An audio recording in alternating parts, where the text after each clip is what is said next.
আচ্ছা ভাবুন তো, আপনি আপনার ঘরে শান্তিতে ঘুমোচ্ছেন আর মাঝরাতে হঠাৎ বুঝতে পারলেন আপনার খাটের নিচে কেউ একজন লুকিয়ে আছে। আর সে কোনো চোর বা ডাকাত নয়, সে এক অদ্ভুত মানুষ। জাপানের ফুকুওকা শহরের এক ব্যক্তি লক্ষ্য করলেন তার রান্নাঘর থেকে প্রতিদিন খাবার চুরি হয়ে যাচ্ছে।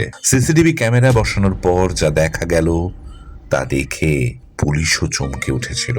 গভীর রাতে রান্নাঘরের আলমারির উপরের একটা ছোট্ট লকার থেকে নিঃশব্দে নেমে এলো এক বৃদ্ধা নারী। সে কিন্তু ওই ব্যক্তির বাড়ির কেউ ছিল না। পুলিশ তদন্ত করে জানতে পারল ওই রহস্যময়ী নারী বিগত 1 বছর ধরে ওই ব্যক্তির অজান্তেই তার বাড়িতে লুকিয়ে বাস করছিল। দিনের বেলা যখন বাড়ির মালিক অফিসে যেতেন, সে তখন পুরো বাড়িতে ঘুরে বেড়াতো, খাবার খেত, এমনকি বাথরুমও ব্যবহার করত। আর মালিক ফিরলেই আবার লুকিয়ে পড়তো আলমারির ভেতর। ভাবুন তো একবার, আপনার অলক্ষ্যে আপনার বাড়িতেই অন্য কেউ দিনের পর দিন বাস করছে না তো? নমস্কার, আমি গোপীনাথ পাল।